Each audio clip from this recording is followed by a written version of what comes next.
अभी तक भारत की बढ़ती अर्थव्यवस्था से चीन और अमेरिका जैसे देश ही परेशान थे। लेकिन हाल ही में जो खबर निकल कर आई है उसने भारत को भी सोचने पर मजबूर कर दिया है, क्योंकि यूरोपियन यूनियन के 27 देशों की तरफ से भारत में किए जाने वाले एक ऐसे आइटम के एक्सपोर्ट को रोका जा चुका है जो कि भारत में भारी मात्रा में यूरोप से ही इंपोर्ट होता है। और देखा जाए तो इसका सबसे बड़ा कारण है भारत की बढ़ती इकोनॉमी, जो कि इन देशों को भारत की टांगें खींचने पर मजबूर कर रही है ताकि भारत आगे न बढ़ पाए।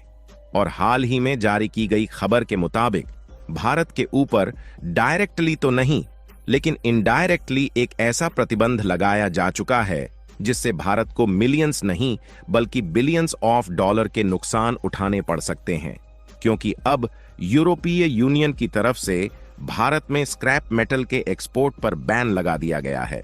और सोचने वाली बात यह है कि एक तरफ इसी यूरोपियन यूनियन के 27 देश भारत से एफटीए यानी कि फ्री ट्रेड एग्रीमेंट साइन करना चाह रहे हैं ताकि भारत और उनके बीच बायलैटरल ट्रेड और भी मजबूत हो सके।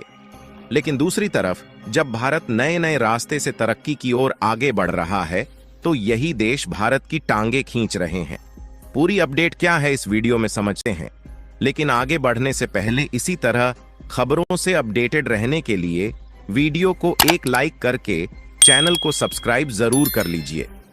दरअसल हाल ही में जारी की गई खबर के मुताबिक यूरोपियन यूनियन की तरफ से एक नया सिस्टम लागू किया जा चुका है जो है वेस्ट सिस्टम मैनेजमेंट पॉलिसी, जिस पॉलिसी के तहत भारत जैसे देशों में स्क्रैप मेटल का एक्सपोर्ट नहीं किया जाएगा। और दिक्कत वाली बात यह है कि यूरोपियन यूनियन के द्वारा लागू की गई इस पॉलिसी से भारत को काफी बड़ा नुकसान होने वाला है, क्योंकि देखा जाए तो भारत स्क्रैप मेटल को यूरोपीय कंट्री से भारी मात्रा में इंपोर्ट करता है। लेकिन अब यूरोपियन यूनियन ने साफ साफ कह दिया है कि वह भारत में स्क्रैप मेटल का एक्सपोर्ट नहीं करेगा। यानी कि देखा जाए तो एक तरफ से भारत को रोकने की कोशिश की जा रही है ताकि भारत की इकोनॉमी डिक्लाइन की ओर चली जाए। और उससे भी ज्यादा हैरान करने वाली बात यह है कि यूरोपियन यूनियन के यही 27 देश भारत के साथ एफटीए यानी कि फ्री ट्रेड एग्रीमेंट साइन करना चाहते हैं ताकि इनको भारत की मार्केट का ड्यूटी फ्री एक्सेस मिल जाए और यह अपने ट्रेड को भारत में बढ़ा सके। फिलहाल बात करें भारत को इससे होने वाले नुकसान की, तो इसका अंदाजा आप इसी बात से लगा सकते हैं कि हमने इसी साल यानी कि साल 2024 में लगभग 2.3 मेट्रिक टन स्क्रैप मेटल को अकेले यूरोप से इंपोर्ट किया है, जो कि पिछले साल की अपेक्षा लगभग 64% ज्यादा है। और भारत में स्क्रैप मेटल की जरूरत साल दर साल बढ़ती ही जा रही थी। लेकिन अब आपके मन में यह भी सवाल आ सकता है कि आखिर हम यूरोपीय देशों से भारी मात्रा में स्क्रैप मेटल का इंपोर्ट क्यों करते हैं, क्योंकि देखा जाए तो यह एक तरीके का कबाड़ है। लेकिन इसके लिए भी भारत को यूरोपीय देशों में इसकी कीमत चुकानी पड़ती है। ऐसा इसलिए क्योंकि कबाड़ होने के बावजूद भी यह अल्मुनियम, स्टील और आयरन जैसे उपयोगी मेटल्स होते हैं जिनकी उपयोगिता दिन पर दिन बढ़ती ही जा रही है। फिलहाल भारत के द्वारा यूरोपियन देशों से भारी मात्रा में स्क्रैप मेटल्स इंपोर्ट करने के रीजन की बात की जाए तो इसके लिए आपको बता दें कि यदि रॉ मटेरियल्स का इस्तेमाल करके आयरन और अल्मुनियम जैसे उपयोगी मेटल्स को मैन्युफैक्चर करते हैं तो इसके लिए काफी ज्यादा रिसोर्सेस का इस्तेमाल करना पड़ेगा। साथ ही मिट्टी से मेटल को अलग करने के लिए काफी ज्यादा ग्रीन हाउस एमिशन होगा और अत्यधिक मात्रा में वाटर कंज्यूम होने के साथ साथ एनवायरमेंट में भी पॉल्यूशन बढ़ेगा। इसीलिए हम भारत में यूरोपीय देशों से कटी हुई गाड़ियों के साथ साथ उन सभी स्क्रैप प्रोडक्ट का इंपोर्ट करते हैं जिनको बनाने में मेटल का उपयोग किया जाता है। इससे न सिर्फ रिसोर्सेज की बचत होती है बल्कि बिना पॉल्यूशन को क्रिएट किए इन्हें रिसाइकल किया जाता है, यानी कि एक तरीके से इन मेटल्स को दोबारा से रीयूज कर लिया जाता है। और सबसे अच्छी बात यह है कि इससे कार्बन एमिशन भी नहीं होता और भारी मात्रा में पानी की बचत होती है। हालांकि बिजनेस लाइन की रिपोर्ट के मुताबिक भारत ने यूरोपीय यूनियन के इस फैसले पर आपत्ति भी जताई है, लेकिन इस बात की उम्मीद ना के बराबर है कि यूरोपीय यूनियन अपने फैसले को चेंज करेगा, क्योंकि अब यूरोपीय यूनियन इन स्क्रैप मेटल्स का खुद भरपूर मात्रा में नए नए प्रोजेक्ट में उपयोग करने जा रहा है, लेकिन नई पॉलिसी का नाम देकर भारत के लिए एक नई सिरदर्दी ठोक दी है। फिलहाल भारत और यूरोप के बीच बायलैटरल ट्रेड देखा जाए तो यह $100 बिलियन पर ईयर से भी ज्यादा है। और इन्हीं यूरोपीय देशों में से एक देश है नीदरलैंड, जो कि भारत का तीसरा सबसे बड़ा ट्रेड पार्टनर माना जाता है। और अगर डिपेंडेंसी की बात करें तो भारत भी कई मामले में यूरोपीय देश पर डिपेंडेंट है। और अकेले स्क्रैप आयरन को देखा जाए तो हमने पिछले साल लगभग 18 मीट्रिक स्क्रैप आयरन यूरोपीय देशों से ही इंपोर्ट किया है।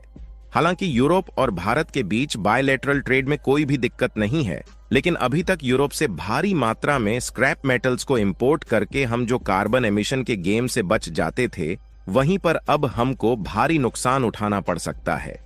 क्योंकि जब भारत को स्क्रैप मेटल्स नहीं मिलेगा तो भारत रॉ मटेरियल का इस्तेमाल करके आयरन, एल्यूमिनियम और स्टील को मैन्युफैक्चर करेगा, जिससे भारत की भारी लागत लगने के साथ साथ ज्यादा रिसोर्सेस का इस्तेमाल भी करना पड़ेगा।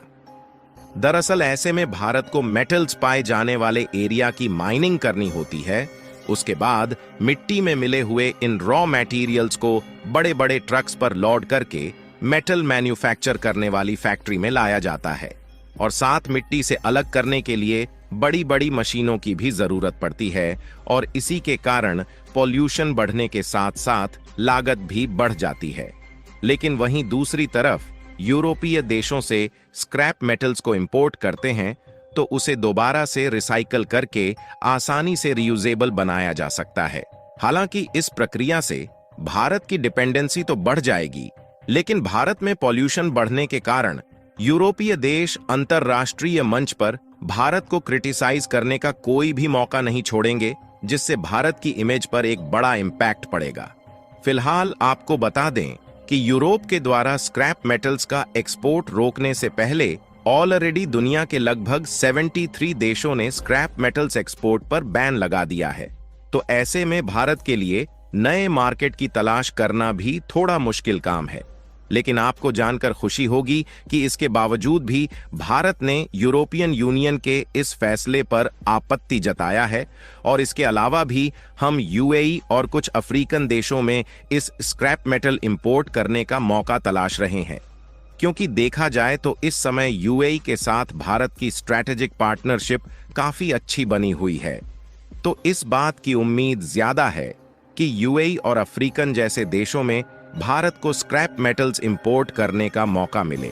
बाकी आपको क्या लगता है कि भारत के द्वारा ऑब्जेक्शन लिए जाने के बावजूद भी यूरोपियन यूनियन भारत को स्क्रैप मेटल्स का एक्सपोर्ट चालू करेगा या नहीं? अपनी राय कमेंट में जरूर बताएं। और इस वीडियो को एक लाइक करके अपने मित्रों तक भी शेयर जरूर करें ताकि उन्हें भी जानकारी मिल सके। इसी तरह और भी नॉलेजेबल वीडियो देखने के लिए चैनल को सब्सक्राइब करके बेल आइकन को ऑल पर जरूर सेलेक्ट करें।